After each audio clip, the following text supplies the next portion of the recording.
Hey guys, tonight we're taking a truly chilling journey back to the very dark heart of medieval justice, a time when the accused didn't face a jury of their peers, but the terrifying judgment of God himself, delivered through agonizing physical trials. You're about to discover what a horrifying trial by ordeal was actually like for you. A system where innocence was proven not by evidence or testimony, but by enduring unimaginable pain, and where the line between divine intervention and sheer luck or outright manipulation was terrifyingly thin. Forget fair trials and legal protections. This was a nightmare without escape, where your very body became the battlefield for your salvation. Frankly, you probably wouldn't survive the accusation, let alone the ordeal itself. So before you get comfortable, take a moment to like the video and subscribe, but only if you genuinely enjoy what I do here. Tell me, where in the world are you tuning in from, and what time is it for you right now? Dim the lights, maybe turn on a fan for that soft background hum, and let's ease into tonight's journey together. You find yourself suddenly standing in a cold, damp, and dimly lit hall somewhere in medieval Europe. Perhaps in 11th century England or France. The air is thick with the smell of unwashed bodies, fear, and the faint, unsettling scent of old wood smoke. You are a common peasant, your life usually dictated by the endless rhythms of the harvest. But today, your world has been shattered. You stand accused, and with that accusation, your nightmare truly begins.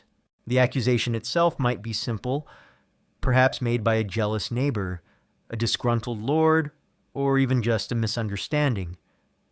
You might be accused of theft, of breaking a feudal oath, or, in more sinister cases, of witchcraft. Evidence, as we understand it today, was often scarce or non-existent. There were no forensic scientists, no detailed investigations, and no sophisticated legal procedures to determine guilt or innocence definitively. Instead, medieval society, deeply steeped in religious belief, often turned to a concept utterly alien to modern justice, divine judgment. You are told that your fate will not be decided by man, but by God. Specifically, you will undergo a trial by ordeal. This chilling practice, widespread across Europe for centuries, roughly from the 9th to the 13th century, was based on the firm conviction that an all-knowing, all-powerful God would miraculously intervene to protect the innocent and expose the guilty. If you were innocent, God would save you from harm or heal your wounds. If you were guilty, God would allow you to suffer or prevent your healing. Imagine the terror of being told that your innocence hinges on a miracle. It truly sucked to put your life in God's hands. Literally, the specific type of ordeal you faced often depended on the severity of the alleged crime and the local customs. Common ordeals involved fire, water, or even a consecrated piece of bread. Regardless of the method, the underlying principle was the same: your physical body would be subjected to extreme duress, and God's will would be revealed in the outcome. This was not a test of your strength or your endurance, but a test of your piety and truthfulness before the divine. The prelude to the ordeal itself was often filled with ritual and psychological pressure. You would be taken to a church where a priest would perform solemn prayers, administer communion, and deliver chilling sermons about God's immutable justice. You would be exhorted to confess your sins, for only a pure soul could expect divine intervention. This religious solemnity was designed to weigh heavily on your conscience, encouraging confessions from those who might already feel guilty, or terrifying the innocent into false admissions. Imagine the crushing weight of religious condemnation, amplifying your fear. Your community, perhaps your neighbors and family, would gather to witness the ordeal. This was a public spectacle, not a private proceeding. Their presence would add another layer of psychological pressure. They would be watching, not just the physical act, but your reactions, looking for any sign of guilt or fear. Their belief in the ordeal's divine nature was absolute, and their judgment would be swift, regardless of the outcome. The concept of a fair trial simply didn't exist. You had no right to a lawyer, no right to present counter-evidence, and no opportunity to truly defend yourself in a logical, evidentiary manner. Your entire defense rested on God's willingness to reveal your truth through pain and suffering. This complete lack of legal protection, this arbitrary nature of justice, made the accusation alone a terrifying descent into a system designed to condemn. Rather than truly ascertain truth, one common misconception is that trials by ordeal were purely barbaric acts of torture. While they certainly involved immense physical suffering, they were viewed by medieval people as a legitimate, even sacred, judicial process sanctioned by the church. They were a means to resolve disputes or confirm guilt when human evidence was inconclusive, providing a definitive, they believed, divine verdict. Historians still meticulously study papal decrees, legal codes, and monastic records to understand the varying applications and theological justifications for different types of ordeals across medieval Europe, often finding a complex interplay between religious belief and judicial pragmatism. Furthermore, the very structure of the feudal system and the absolute power of local lords meant that justice was often biased. If a powerful lord or a wealthy accuser had a grievance against you, a common peasant, your chances of a truly impartial outcome were even slimmer. The ordeal, while ostensibly divine, could be manipulated by human influence or simply by the inherent biases of the priest overseeing the procedure, who might subtly interpret the signs to favor one party over another. This added a layer of human corruption to the already terrifying divine gamble. So, your nightmare began not with the ordeal itself, but with the chilling accusation that stripped you of your rights and plunged you into a world where justice was a terrifying gamble. Your life hung in the balance, not on human reason, but on the capricious will of God, to be revealed through an agonizing physical test. This profound lack of control, this terrifying fusion of religious belief and judicial brutality, was the first and perhaps most soul-crushing aspect of your horrifying trial by ordeal. Having been accused and subjected to the terrifying prelude of religious condemnation, you now face the heart of the medieval legal system, the divine gamble. This wasn't merely a quaint historical practice, it was a chilling, deeply held belief that God himself would miraculously intervene to reveal the truth, forcing you to stake your very life and the future of your soul on a perilous physical test. This profound reliance on supernatural judgment made the entire trial process profoundly horrifying. Imagine the pervasive atmosphere leading up to the ordeal. You are brought to a sacred location, often a church or a consecrated ground, where the ordeal is to take place. The air is thick with solemnity, fear, and anticipation. Priests in their vestments lead prayers, intoning ancient rites and invoking God's justice. The ceremony is designed to amplify your terror, to impress upon you the absolute gravity of the moment, and to, ostensibly, make you confess if you are indeed guilty. It truly sucked to have your court date be a church service. The core belief underpinning the trial by ordeal was the concept of divine intervention. Medieval society believed that God was omniscient and just, and would not allow an innocent person to suffer irreparable harm, or would miraculously heal their wounds, while allowing the guilty to be exposed. This meant that the outcome of the physical test was seen not as an accident, but as a direct message from the divine for you, the accused. This meant that your physical endurance, or lack thereof, was directly linked to God's judgment of your soul. This reliance on God's judgment meant that human evidence, witness, testimony, or logical reasoning often took a back seat, or were deemed insufficient, especially in cases where proof was elusive or the alleged crime was serious. Instead of seeking rational truth, the system sought divine truth. Through a physical challenge, this removed agency from human hands, placing it squarely in the realm of the miraculous. The priest played a crucial, often terrifying, role in this divine gamble. They were the intermediaries, the interpreters of God's will. They would meticulously follow prescribed rituals, blessing the water or the iron, chanting prayers, and admonishing you to confess. Their interpretation of the outcome, whether a wound was healing cleanly, or if your body floated or sank, was considered the definitive divine verdict. Imagine a single person, a priest, holding the power to declare you innocent or guilty, based on the physical reaction of your body to extreme pain. Their piety, or even their subtle biases, could inadvertently sway God's supposed judgment. It really sucked to have God's voice come from a potentially biased human. The psychological pressure on you, the accused, was immense.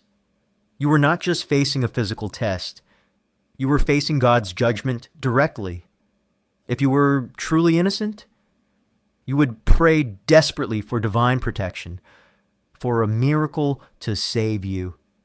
If you harbored any guilt, the weight of that religious condemnation, coupled with the terrifying prospect of the ordeal, would be crushing, often leading to a confession before the ordeal even began. This was, in a very real sense, a forced confession system, albeit cloaked in religious piety. The very public nature of these trials amplified the pressure. Your entire community, your neighbors, your Lord, and your family would be gathered to witness the spectacle. Their belief in the ordeal was unwavering, and their judgment would be swift based on the outcome. To be declared guilty by God's own hand was to face not just legal punishment, but profound social shame and spiritual condemnation. One common misconception is that priests actively sought to harm the accused during ordeals. While the ordeals were undeniably brutal, the church, particularly in theory, intended for them to be a means of revealing truth, not merely punishment. Priests were instructed to administer the rituals carefully and to interpret the outcomes according to specific rules, often with a period of observation for healing. However, the inherent dangers of the ordeals and the subjective nature of interpretation meant that actual outcomes could vary wildly. Historians still debate the extent of deliberate manipulation by priests versus genuine belief in divine intervention, often concluding that both factors played a role depending on the individual case and the priest involved. Furthermore, the ordeal offered a form of closure for medieval communities when human evidence was insufficient. It provided a definitive answer, believed to be divinely sanctioned, bringing an end to unresolved disputes and reinforcing the social and religious order. This function, while seemingly beneficial for stability, came at the horrifying cost of potentially condemning the innocent to excruciating pain and death. The pursuit of divine truth often superseded the pursuit of human justice. So, your trial by ordeal was fundamentally a horrifying divine gamble.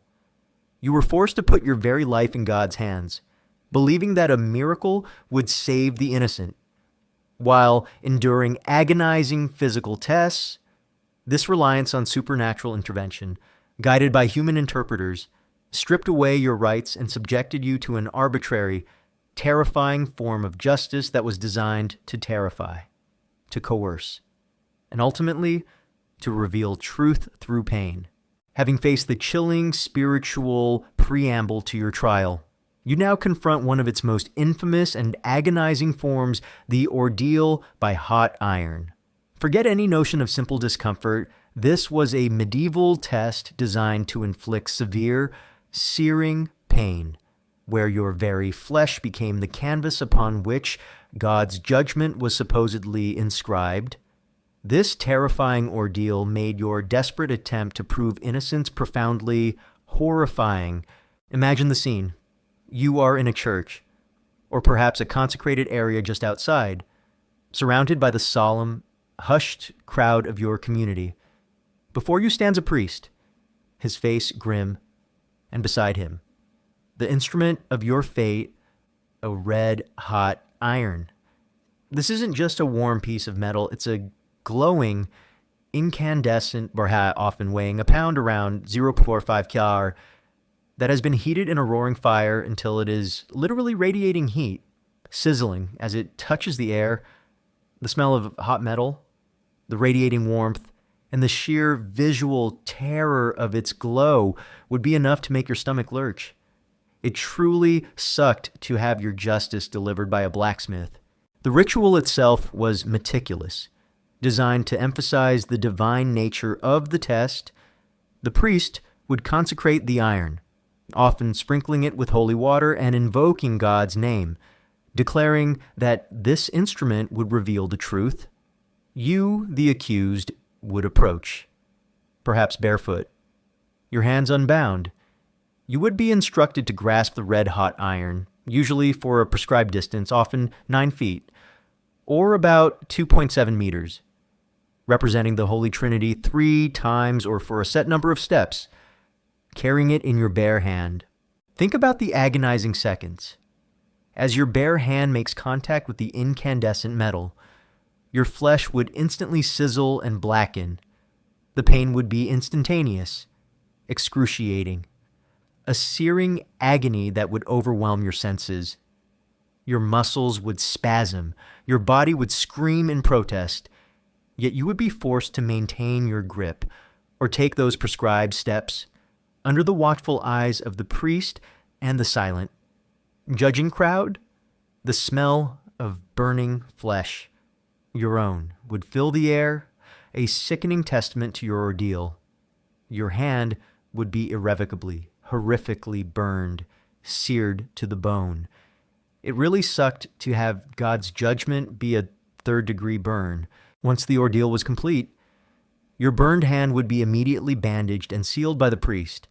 This wasn't a compassionate act of immediate medical care.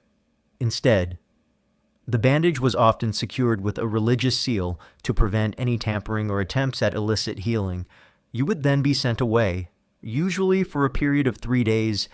This was the crucial waiting period, the time during which God's judgment would supposedly manifest. During these 3 days, your wound would be left to fester under the sealed bandage.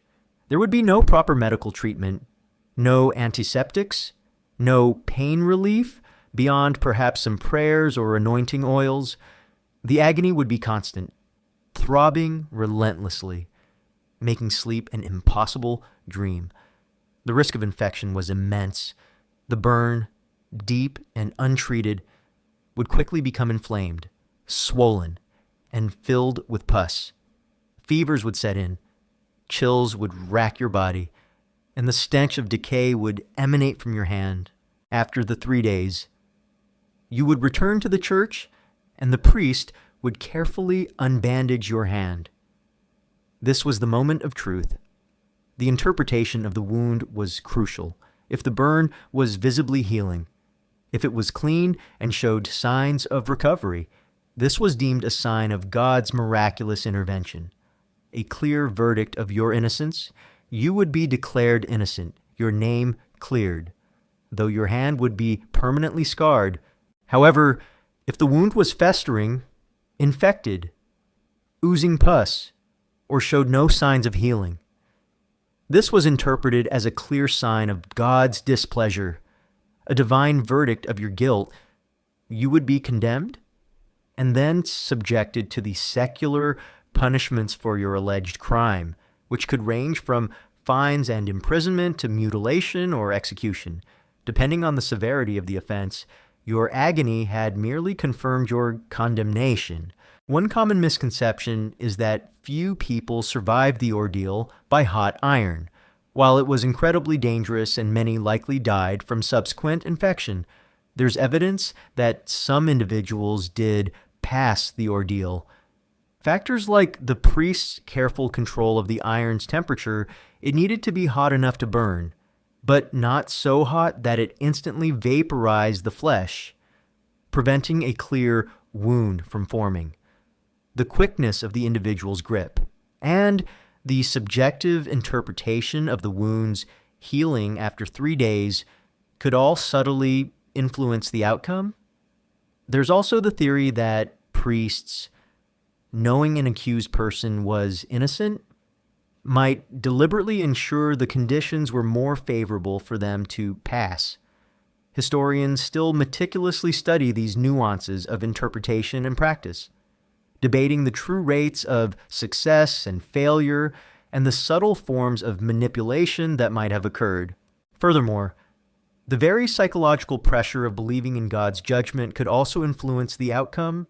A truly innocent and pious individual might, through sheer faith and internal resilience, exhibit a greater capacity for self-healing, while a guilty conscience, riddled with fear and self-loathing, might inadvertently hinder recovery.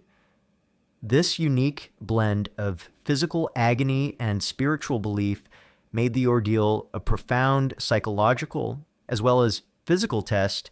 So, the ordeal by hot iron was a profoundly horrifying experience, an agonizing test where your flesh was burned, your body was left to fend for itself against infection, and your fate hinged on the subjective interpretation of a festering wound by a priest.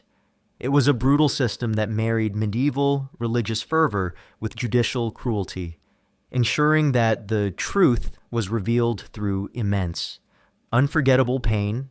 Having survived the scorching judgment of the hot iron, you now face a different, yet equally terrifying challenge to prove your innocence: the ordeal by cold water. Forget the searing pain of fire. This medieval test relied on the chilling, arbitrary judgment of buoyancy, where sinking meant salvation and floating meant condemnation, making your pursuit of justice profoundly horrifying. Imagine the scene. You are brought to a body of water, often a specially consecrated pool or a local lake or river. The air is cold, perhaps even biting, and the water's surface gleams with an ominous chill. You are stripped of your clothes, leaving you vulnerable and exposed before the solemn, silent crowd of your community and the officiating priests. This public nakedness in a deeply modest society would add another layer of profound humiliation to your terror. It truly sucked to be judged by a pool party. The ritual itself was steeped in religious symbolism. The priest would consecrate the water, often invoking God's name and performing prayers, declaring that pure water, being an element of purity, would reject the guilty and receive the innocent. You, the accused, would then be bound. Your hands would be tied to your feet, or sometimes your hands would be tied together across your chest. A rope might be tied around your waist, held by an attendant on the shore, not to save you, but to retrieve your body after the judgment. Then comes the terrifying moment. You are thrown into the icy water. The shock of the cold would be immediate and overwhelming, stealing your breath and seizing your muscles. You would struggle instinctively against your bonds, against the freezing water, and against the crushing weight of panic. The medieval belief was chillingly simple if you were innocent. The pure water would receive you, meaning you would sink if you were guilty. The water, being pure, would reject you, meaning you would float. Think about the perverse logic of this.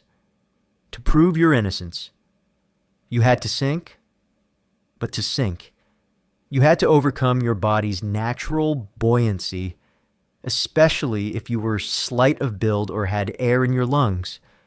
The terror of drowning, the struggle to hold your breath, and the cold shock would all make sinking incredibly difficult. If you instinctively thrashed, gasped for air, or fought against the rope holding you, you might float, condemning you to a verdict of guilt. Your life literally depended on your ability to drown. It really sucked to prove innocence by almost dying. The ordeal was rarely prolonged. If you floated, you were immediately pulled out, deemed guilty by divine judgment, and then faced secular punishment for your alleged crime. If you sank, you would be quickly pulled out by the rope, deemed innocent, and then revived. Though often suffering from severe hypothermia, shock, and potentially pneumonia from the cold water, your survival was contingent on sinking, a terrifying paradox that highlighted the arbitrary nature of this justice. The depth of the water was often crucial. Some accounts suggest the water might be shallow enough to ensure you wouldn't actually drown if you sank, merely immerse. However, the psychological terror and the physical shock of icy water, especially for someone already malnourished or ill, would still be immense and potentially fatal from complications like hypothermia or aspiration pneumonia. One common misconception is that the ordeal by cold water was always about witchcraft or only for women. While it was famously used in later witch trials, its primary application in the early Middle Ages was for various crimes, including theft, adultery, or even heresy, and was applied to both men and women. The belief in water rejecting evil or impurity was a widespread religious and folk custom across medieval Europe. Historians still meticulously study local customary laws and church synods to understand the precise application and frequency of the cold water ordeal in different regions and periods, often noting its varying levels of severity. Furthermore, the ordeal could be subtly manipulated. The attendant holding the rope could exert pressure, making it easier or harder for you to sink. The temperature of the water, the time of year, and your physical condition, emaciation versus robust build, could all impact buoyancy. A biased priest or accuser could easily interpret an innocent struggle as a sign of guilt. This human element added another layer of terrifying uncertainty to the divine gamble. So, the ordeal by cold water was a profoundly horrifying experience, where your innocence was judged by your body's reaction to near drowning, the chilling cold, the binding ropes, and the perverse logic of having to sink to prove your truth made this a terrifying test of faith and endurance. It was a brutal system that used the very elements of nature to pass judgment, leaving you with lasting trauma regardless of the verdict. Having faced the chilling immersion of the cold water ordeal, your path to medieval justice might have led you to an equally agonizing, yet more visibly brutal alternative: the ordeal by hot water. Forget the passive struggle against buoyancy. This test involved direct, searing contact with boiling liquid, designed to leave no doubt about God's fiery judgment, making your attempt to prove innocence profoundly horrifying. Imagine the scene. You are again in a consecrated space, perhaps inside a church, where a large cauldron hangs over a roaring fire. The air is thick with steam and the scent of fear. The water within the cauldron is not just warm, it's boiling furiously, bubbling and hissing, sending plumes of scalding vapor into the air. The sight alone would trigger an instinctive dread, your body recoiling from the visible danger. This wasn't a gentle simmer, it was a furious, skin-peeling inferno. It truly sucked to be judged by a giant soup pot. The ritual was solemn. designed to impress upon all present the divine nature of the test. A priest would stand beside the cauldron, clad in his vestments, performing prayers and invoking God's name, declaring that the boiling water, like the pure judgment of the divine, would either protect the innocent or punish the guilty. You, the accused, would stand before it, your hand perhaps wrapped in cloth or a thin sleeve, but ultimately your bare flesh would be exposed to the searing heat. Your task would be chillingly simple, yet terrifyingly painful. You would be instructed to plunge your bare hand and arm into the boiling water and retrieve a specific object from its depths. This object might be a small stone, a ring, or a piece of metal, often placed at its specific depth, perhaps elbow deep, or even to the shoulder, depending on the severity of the accusation. Imagine the seconds stretching into an eternity as you force your hand into the bubbling inferno. The pain would be instantaneous, agonizing, a searing agony that would overwhelm your senses, causing your muscles to spasm and your mind to reel. Your flesh would instantly scald, redden, and begin to blister. The steam alone could cause severe burns to your face and neck. It really sucked to literally reach for justice in boiling water. Once the object was retrieved, your scalded hand and arm would be immediately bandaged and sealed by the priest, just as in the ordeal by hot iron. This was not an act of medical mercy. It was a crucial step to prevent tampering and ensure the integrity of the divine judgment. You would then be sent away for the critical 3-day waiting period. Your wound left to fester under the sealed bandage. During these 3 days, your agony would be constant. The burn, deep and severe, would throb relentlessly, keeping you from sleep. The area would swell, turn crimson, and quickly become a breeding ground for infection. Without proper medical care, without antiseptics or pain relief, your body would fight a desperate, silent battle against bacteria. Fever would set in, chills would rack your body, and the stench of pus and decay would become your grim companion. The risk of sepsis, a systemic infection, was incredibly high, often leading to a slow, agonizing death. Many who endured the scalding ordeal succumbed not to the initial burn, but to the untreated infection that followed.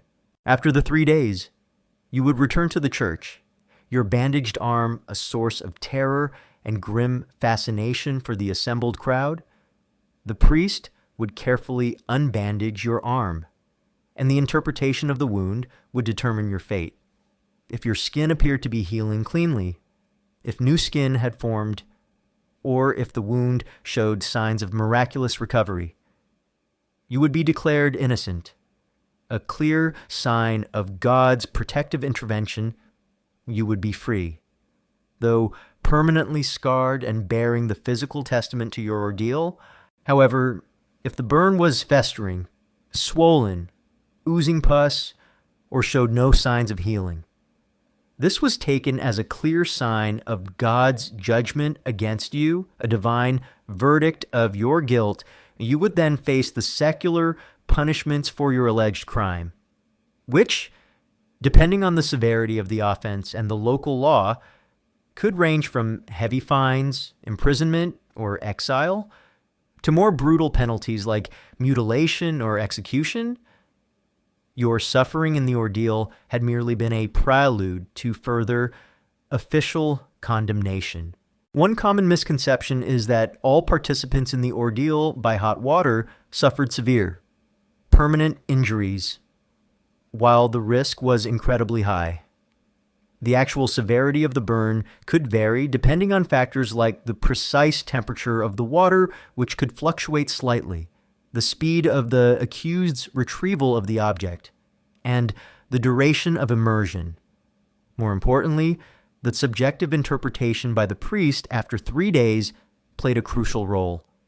A priest who genuinely believed in your innocence might interpret a slight improvement as a divine miracle, while a biased priest might emphasize any signs of infection as proof of guilt.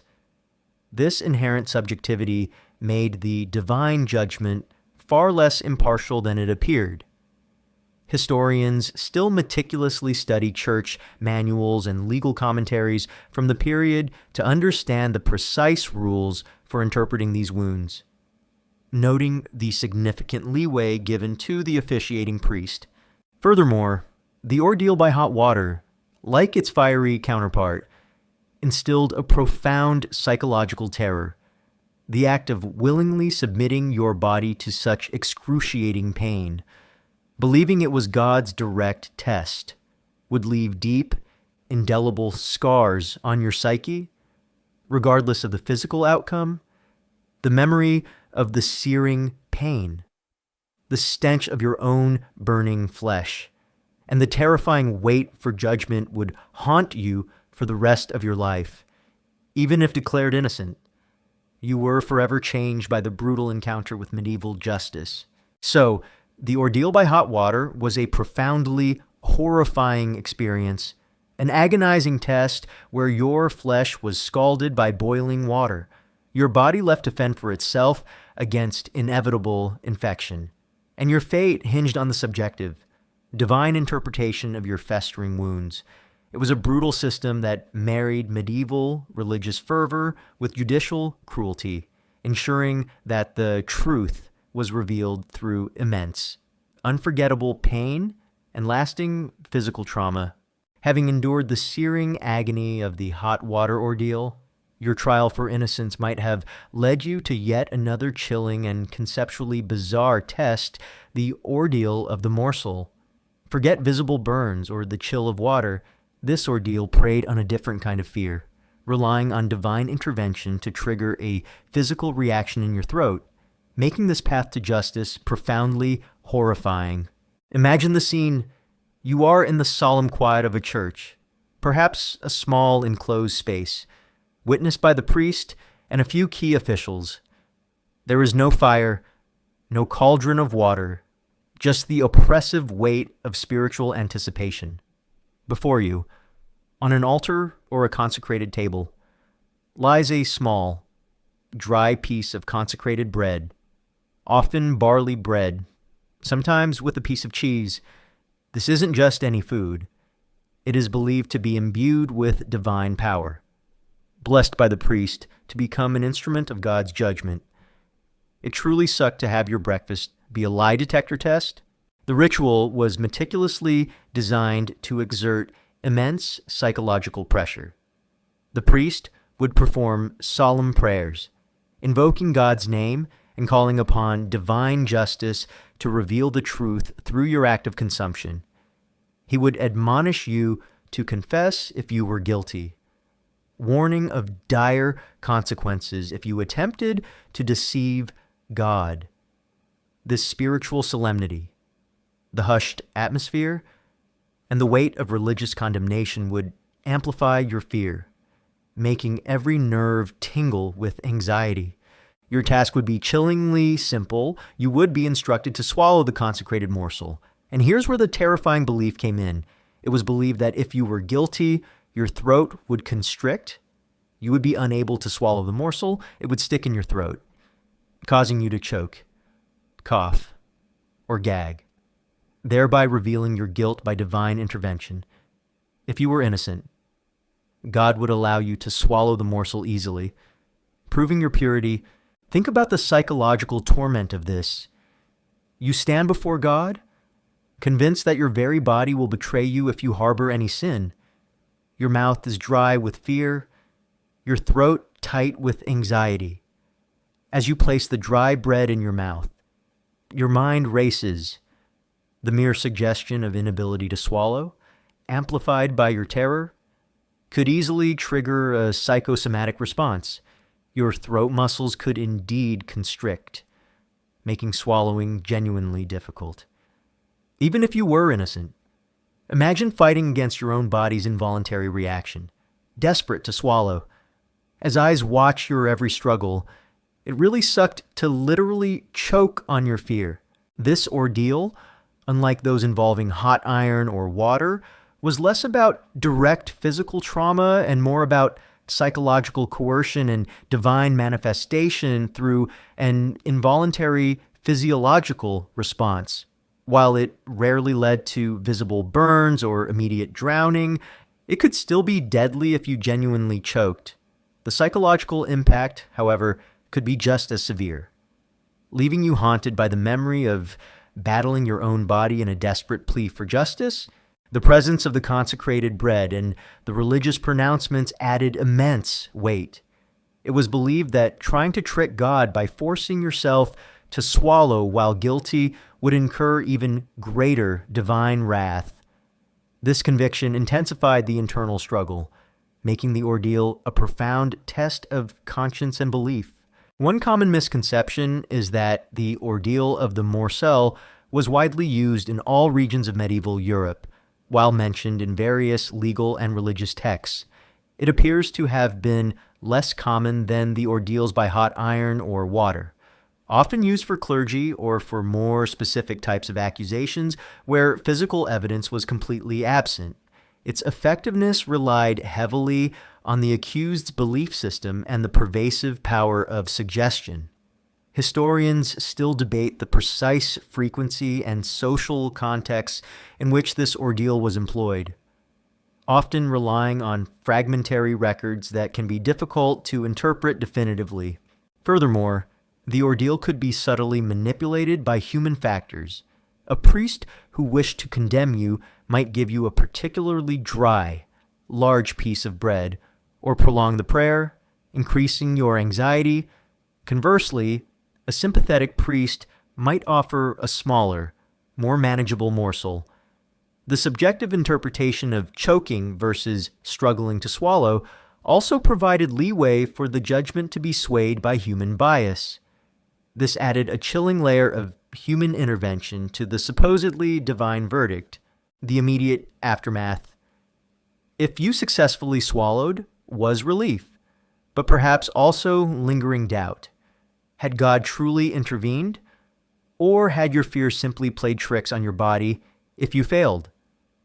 The psychological devastation would be immense, condemned by God himself. Your guilt unequivocally proven by your own physical response.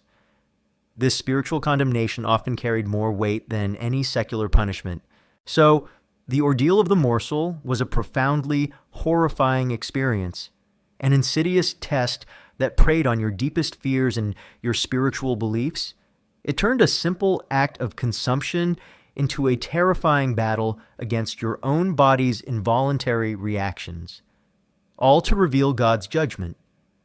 This cruel fusion of religious conviction and psychological torture ensured that, even without visible wounds, this trial by ordeal left indelible scars on your mind and soul, beyond the physical anguish and the chilling psychological torment of the various ordeals. These trials by divine judgment were almost always public spectacles, turning your desperate plea for justice into a performance designed to instill fear, reinforce religious authority, and entertain a morbidly curious crowd. This inherent theatricality made your horrifying experience even more horrifying. Imagine the scene: you are not facing a hidden, secret tribunal.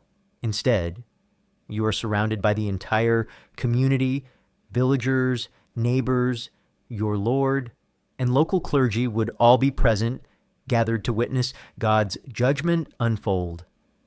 The ordeal often took place in a central location, the churchyard, the village square, or a specially consecrated area.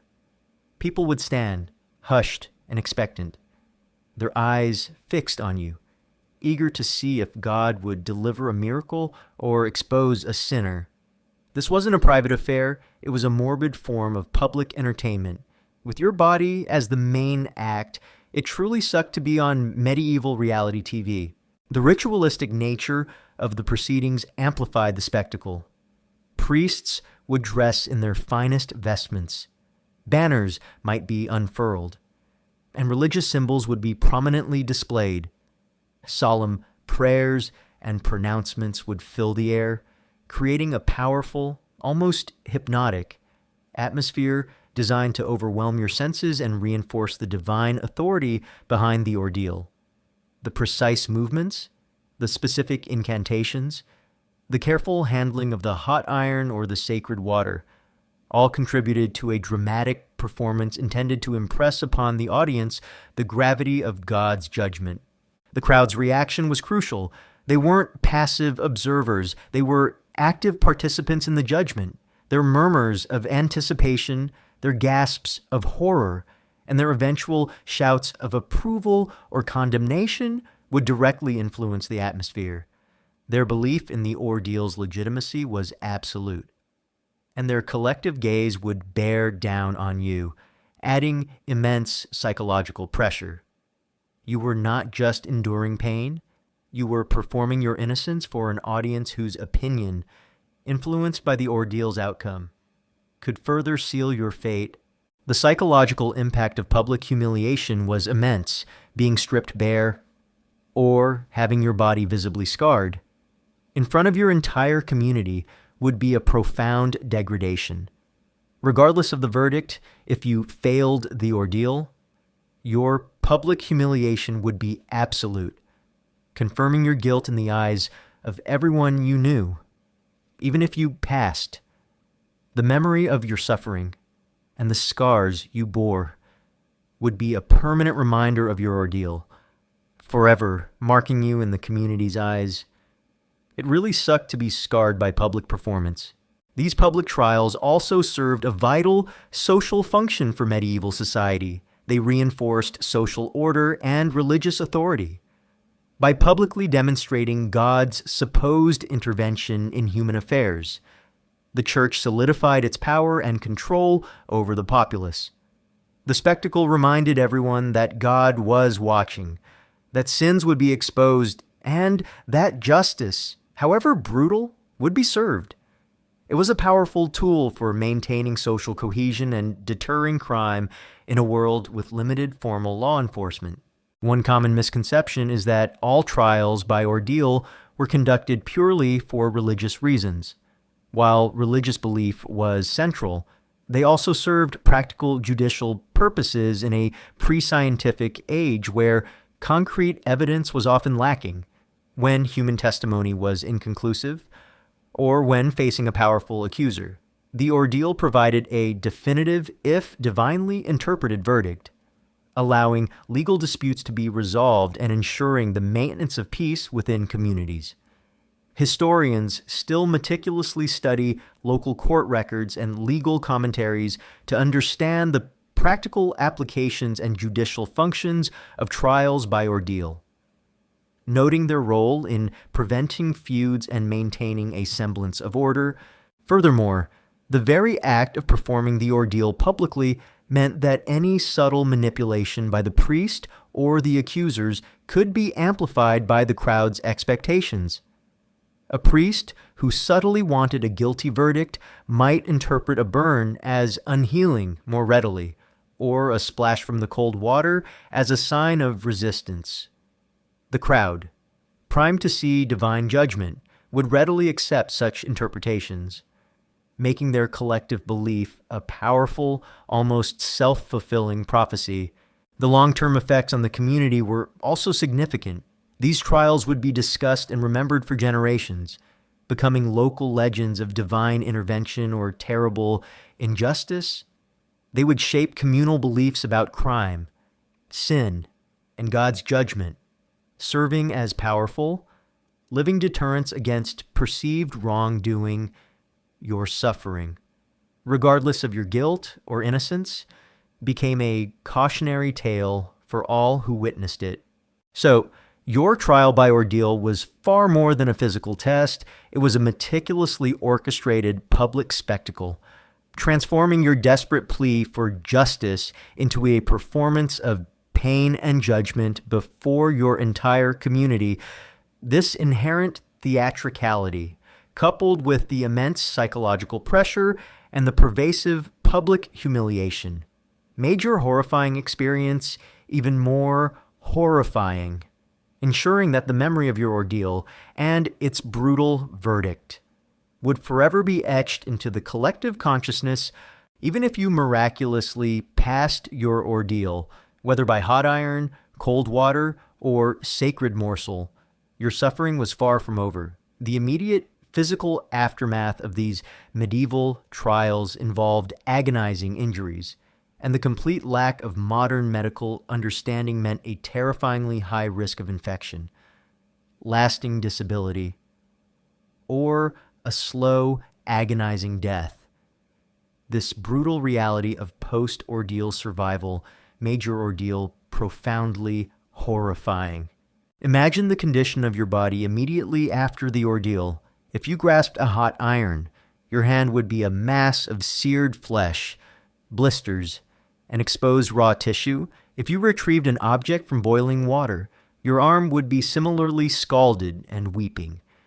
If you were subjected to the cold water ordeal, your body would be racked by uncontrollable shivering, your skin deathly pale or even blue from severe hypothermia, your lungs potentially filled with icy water from gasping. These weren't minor inconveniences, they were life-threatening injuries or physiological shocks. It truly sucked to be innocent, but still half dead. Your care would be rudimentary at best and often directly contributed to further complications. As we discussed earlier, immediately after the ordeal, the priest would typically bandage and seal your wound, specifically to prevent tampering.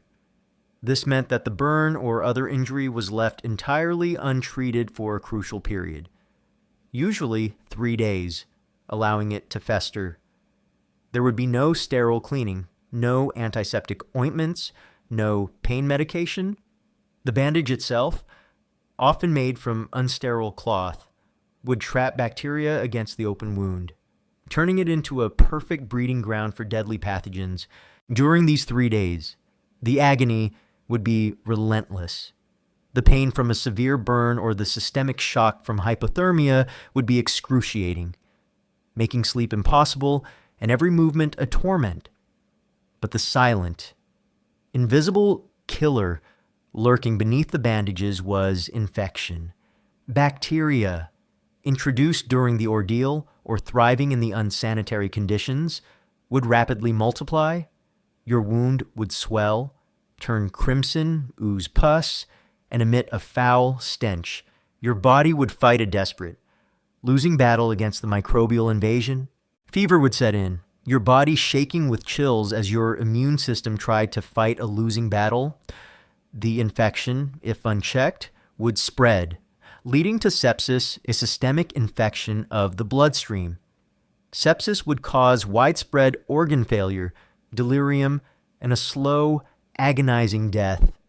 Many who passed their ordeal, declared innocent by God, would nonetheless succumb to infection days or weeks later, a tragic irony of medieval justice. Imagine surviving the burning iron, only to waste away from a fever, your innocence doing nothing to save you from unseen killers. It really sucked to be condemned by germs, not by God. For those who survived the immediate infection, the long-term consequences could be equally devastating. A severe burn could lead to permanent disfigurement and disability. Your hand might be permanently crippled, your fingers fused, or your skin scarred and prone to chronic pain. Hypothermia could leave you with lasting respiratory issues or susceptibility to cold.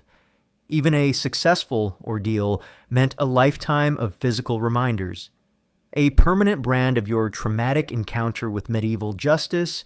One common misconception is that all priests actively conspired to ensure a guilty verdict, while some may have. Many genuinely believed in divine judgment. However, the inherent flaws of the ordeal system meant that even well-meaning priests, operating without a modern understanding of infection or physiology, often inadvertently condemned the innocent through their flawed medical interpretations and unsanitary post-ordeal care. The lack of proper wound management was a systemic failure, not necessarily a personal malicious act by the priest. Historians still meticulously study medieval medical practices and the role of the church in healing, revealing a complex picture where piety and rudimentary knowledge often led to tragic outcomes. Furthermore, the ordeal could leave you vulnerable to other, less obvious complications. The stress and trauma of the experience could weaken your already fragile immune system, making you susceptible to other diseases circulating in the population. The psychological impact, as we'll discuss, would also hinder your recovery, turning your physical scars into perpetual reminders of your ordeal. The chilling reality was that passing the ordeal often meant simply surviving the immediate physical trauma, only to face a high probability of death from complications you couldn't comprehend or treat. Your body, the very instrument of God's supposed judgment, was left to its own devices against biological forces far beyond the understanding of the medieval world. So, your experience of justice by ordeal did not end with the test itself. The horrifying physical aftermath, plagued by agony, unsterile bandages, and the terrifying specter of infection, ensured that even if declared innocent, your body remained a battlefield. This brutal reality of post-ordeal survival was a defining, terrible aspect of your trial, turning God's alleged judgment into a desperate struggle against sickness and death. Regardless of your innocence, even if your body miraculously survived the agonizing aftermath of an ordeal, bearing permanent scars as a testament to your horrifying encounter with medieval justice, the ordeal would inevitably leave far deeper, more insidious wounds, profound psychological trauma. Forget simply moving on. Your mind would be forever haunted by the terrifying experience, making your vindication a deeply horrifying and lifelong burden. Imagine the relentless replay in your mind, the searing pain of the hot iron, the suffocating cold of the water, or the desperate struggle to swallow the cursed morsel. These visceral sensations would be etched into your memory, recurring in vivid flashbacks or nightmares. You might wake up in a cold sweat, reliving the moment your flesh burned or your lungs pleaded for air, long after the physical wounds had seemingly healed. This wasn't just a bad dream. It was your brain, forever changed by the extreme stress and terror it endured. It truly sucked to have your own mind betray you. The profound fear you experienced during the ordeal would leave lasting effects. You might develop hypervigilance, constantly on edge, easily startled by sudden noises or movements. Trust, once a fundamental aspect of community life, would be severely eroded. How could you trust a system that subjected you to such agony? How could you trust a community that watched silently, waiting for God to condemn you? This pervasive distrust could lead to a deep sense of isolation. Even if you were outwardly cleared, the humiliation of the public spectacle, particularly if you were stripped bare or cried out in pain, would also inflict lasting psychological scars. Being vulnerable and exposed before your entire community, whether you passed or failed, would be a deeply shaming experience. You might constantly feel judged, perpetually aware that your neighbors had witnessed your agony, changing your social interactions forever. This lingering shame would erode your self-worth, making you feel perpetually marked. It really sucked to be a local legend of pain. Beyond fear and humiliation, you might grapple with profound existential questions. Why did God allow you to suffer so grievously if you were innocent? What did it mean for your faith or your understanding of justice? This spiritual crisis could lead to a deep sense of disillusionment, resentment towards the church, or a desperate search for meaning in your unmerited suffering. The ordeal wasn't just a legal process, it was a profound theological challenge and its resolution, or lack thereof, would weigh heavily on your soul. For those who were indeed guilty but somehow passed the ordeal, perhaps through a subjective interpretation by the priest, or sheer luck, the psychological burden could be even greater.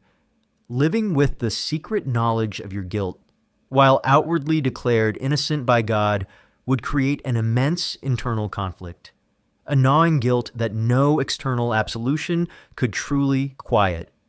This hidden torment would be a constant source of anxiety and self-loathing. One common misconception is that medieval people, being supposedly tougher, were immune to psychological trauma. In reality, while they lacked modern terms like PTSD, they certainly experienced profound mental and emotional distress from violence, suffering, and existential threats. Accounts of melancholy, madness, and spiritual despair in medieval texts suggest that people were deeply affected by traumatic events, even if their coping mechanisms and expressions of distress differed from ours. Historians still meticulously study medieval hagiographies, personal letters when available, and judicial records for subtle clues about the psychological impact of such events, finding evidence of profound emotional turmoil. Furthermore, the ordeal would impact your ability to engage in normal life.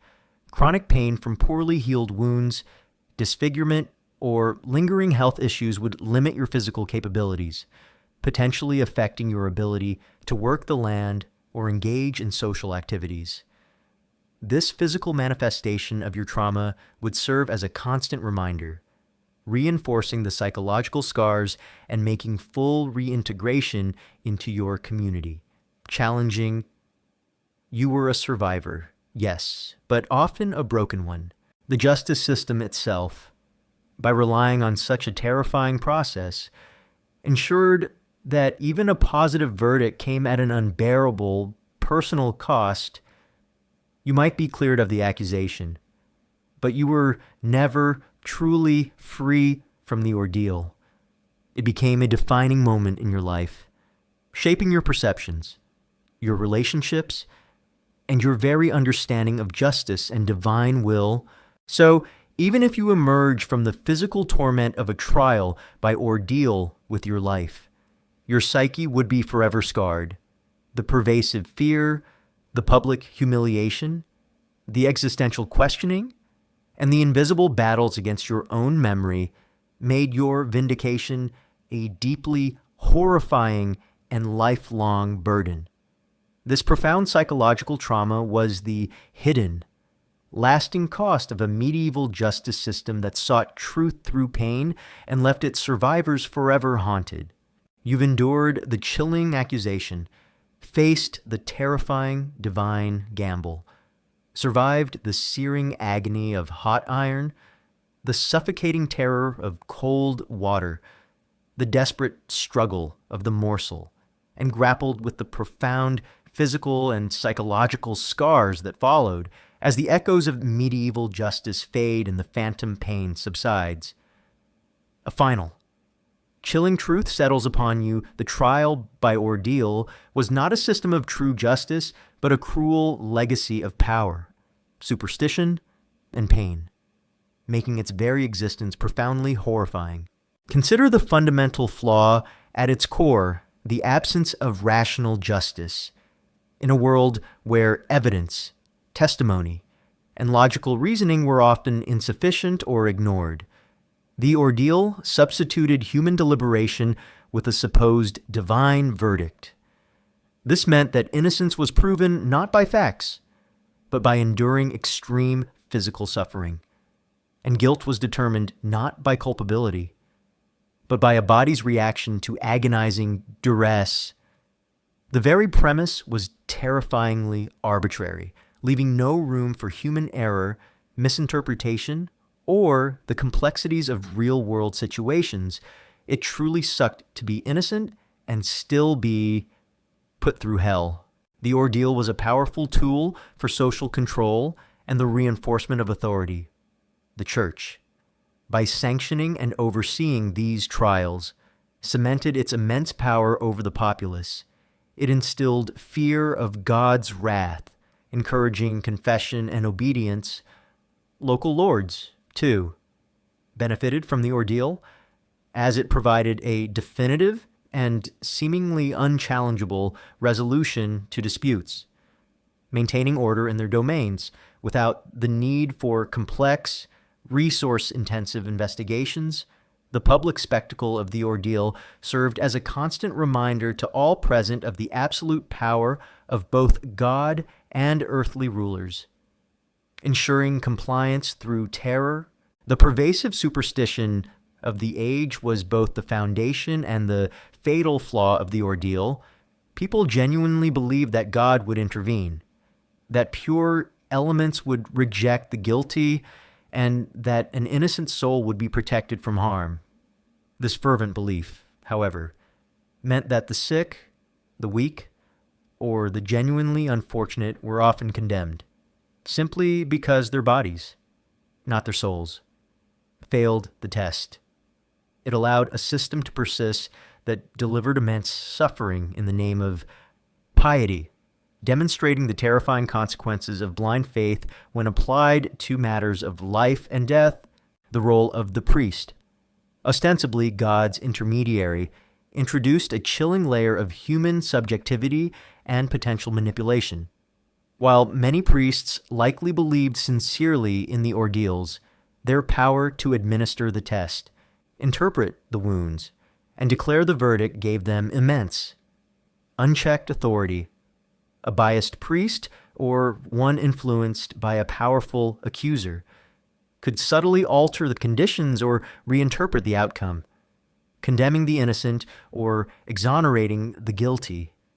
This human element, however slight, undermined the supposed divine impartiality, adding a layer of human cruelty to the ordeal. It really sucked to be at the mercy of human interpretation of divine will. And then there was the unimaginable physical and psychological pain. Every ordeal, whether by hot iron, cold water, or sacred morsel, inflicted profound physical suffering. Burns, hypothermia, choking, and the subsequent agony of infection were the guaranteed outcome, even for the innocent who survived. Their bodies were scarred, often permanently disabled, and constantly plagued by chronic pain. The psychological trauma, the fear, the humiliation, the spiritual torment, the haunting memories would linger for a lifetime, a constant reminder of their ordeal. This systemic infliction of pain, ostensibly in the name of justice, was the ultimate horrifying cost. The eventual abolition of trials by ordeal by the Church itself, most famously at the Fourth Lateran Council in 1215, which prohibited clergy from participating in or sanctioning such trials, speaks volumes about their inherent flaws. The Church, as it became more sophisticated in its legal thinking, recognized the theological inconsistencies and the practical abuses of a system that often led to the condemnation of the innocent. This pivotal moment marked a slow, gradual shift towards more rational, evidence-based forms of justice, laying some of the groundwork for modern legal systems. Even if the transition was long and uneven, one common misconception is that the prohibition by the Church immediately ended trials by ordeal, while the Council of 1215 was a major turning point. Trials by ordeal did not vanish overnight. They lingered in some regions, particularly in local custom or secular courts, for decades or even centuries, albeit in modified forms or with less direct church involvement. Their decline was a gradual process, influenced by various factors, including the rise of scholasticism, the development of inquisitorial procedures, and growing skepticism about divine intervention in such crude forms. Historians still meticulously study regional variations in the persistence and decline of ordeals, highlighting the uneven pace of legal reform across medieval Europe. Furthermore, the ordeal left a lasting legacy of distrust and fear of state power. for centuries. The memory of these trials would have lingered in collective consciousness, serving as a chilling reminder of the arbitrary nature of medieval justice. The trauma inflicted upon generations of accused individuals would subtly shape societal attitudes towards authority and the pursuit of justice, underscoring the inherent human cost of relying on such brutal, superstitious methods. So, your experience of a trial by ordeal was far more than a legal proceeding. It was a terrifying encounter with a cruel legacy rooted in power, superstition, and unimaginable pain. It was a system that sought truth through suffering, condemned the innocent, and inflicted profound, lasting trauma on its survivors.